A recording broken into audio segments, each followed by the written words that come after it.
What's going on, everybody? Here I am with the man himself, MMA investing, Joe, right here. How you doing, my friend? What's up, man? It's been a little bit, but we're back. Got some banger fights coming up. Got Yes, some sir. banger leaks coming up as and, well. So and that's what brought us together today, the leaks. Um, so I understand you have some thoughts behind this. Do you sense any foul play? What's going on with this? How did this yeah, come about? I think a little bit, man. It feels planned out. Okay. My opinion there. I think honestly, this year's been pretty brutal in terms of name value for the cards, and there's been a lot of fans saying bad things like these cards are bad. Me Yeah. being one of them. That there's what are these cards coming up? There's no main events, blah blah blah blah.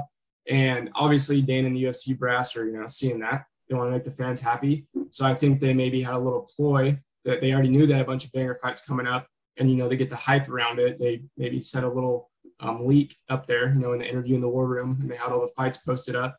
But some of those fights that are, leaked were insane. I mean, there's 10, 11, 12 fights that are just like nutty fights, like top end fights. So pretty nuts. That's my opinion. It could be a complete accident, but I feel like Dana White's too sharp to, have a to that. No, yeah, and I'm leaning more towards what you're thinking. Now, I do want to address some of these more than not. I want to address the Khamzat Chimaev Nate Diaz one because that's insane to me. That I love Nate Diaz, but that is insane to me.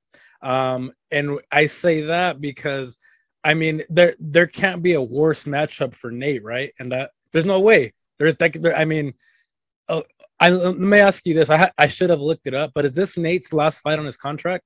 I think so. Yeah, pretty sure. Okay, then to me, and this is just me. Yeah, this is just me thinking right here. Maybe Nate, because Nate's been pretty open. Yeah, I want to leave the UFC. I want to get out of my contract, all that. Maybe the UFC and Dana White are thinking, hey, you know what? F this guy. Let's squash him on his way out. 100%. Let's beat the fuck out of him. He wants to go to Jake Paul. He wants to go wherever the fuck he wants to go. All right, let's beat the shit out of him then. We'll put him against the worst possible matchup we can, who is Khamzat, and that's it. We'll end the whole Nate Diaz. Because dude, Khamzat, and again, maybe I'm way too off on this, but I think Khamzat will beat the living shit out of Nate, bro. I don't see any way that it doesn't go that way. Be competitive. Yeah, there's no shot. So what do you think about that little tidbit that I just said right now? No, I think you're 100% right. I was thinking the same thing. I think Nate's in his last fight of his contract. He's been super difficult to work with. Let's be honest, at the end of his career anyways. The guy's pretty much a punching bag at this point in his career. Yeah. They think maybe, he's not going to re-sign anyways. Who gives a shit about him? Let's build Khamzat's name even more off Nate. Have Khamzat embarrass Nate in front of the whole world, a co-main event on a huge fight card. Kick Nate out of the UFC. He's already getting paid an absurd amount of money. They don't want to work with him anymore. He's on the last fight of his contract. Now who gives a shit? We just have an absolute superstar in Khamzat. Build your name off Nate. Who cares if Nate does? If he wants to resign, great. If not, no big deal. The guy just got smashed and he's kind of worthless, and his name value goes way down for a resigning, right? By like Bellator, bare knuckle, whatever the hell avenue he wants to go. I would feel like he might retire. He has plenty of money. I'm sure he don't really give a shit either. So I agree with you 100%.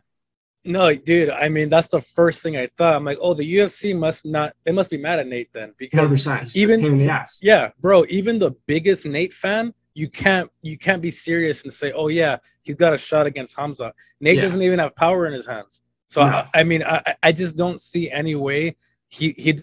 I think Khamzat, bro, he would eat Nate's punches because again, the only thing with Khamzat that I saw issue with was he had issue with Gilbert's power, right? Gilbert rocked him a few times and all that. But he's not going to have to worry about that with Nate. He's just going to run through Nate. He'll eat maybe 2-3 shots, take him down, and beat him to a pulp.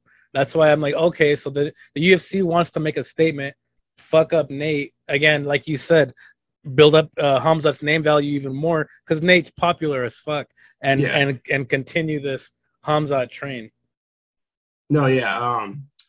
The only thing, I mean, like, maybe it happens. I mean, I highly doubt it. But if it's a 5-round fight and maybe Khamzat goes way too hard for the finish because of his ego, and it's the 5th round, 4th round, he's just absolutely dead gassed, and Nate sinks up a rear naked choke or something, the likelihood of that happening is 1%, if that. But I think you're right, man. I think Khamzat picks him up, slams him on his head, goes through his guard like butter, and start smashing his face. Obviously, Nate's super hard to finish, so Khamzat can't go super, super hard for the finish. But I really don't think he's going to give a shit, and he's going to give full effort in trying to finish him. And it's probably going to be a TKO stoppage, like a mercy stoppage from Herb, where his face is a bloody mess. He's getting a shit pounded out of him, maybe in a rear naked choke or something. But I just don't see a world where it slips up other than like the very last second of the fifth round, he's death gas. But no, 100%. And again, bro, I like Nate. I'm a Nate fan. No, but I could definitely see Khamzat doing what what's his name, the fucking heavyweight champion Ngannou, when that he did that no respect flurry to Rosenstrike. Yeah, Rosenstrike. That's what I would expect Khamzat to do, because he's not going to be afraid of the power. You know what I mean? There's no reason to respect him. You don't respect his ground. I mean, his ground game's been good, I guess, in the past. Yeah. He ain't 7 Khamzat. No threat, really. You can take him down. No threat coming forward on the guy. Yeah, I think he walks him down, lands a bomb or two, slams on his head, and, shortly after it'll be over. That's what I'm thinking. And he's just going to be way too big, strong, and in his prime, athletic. So many advantages, man. 100%.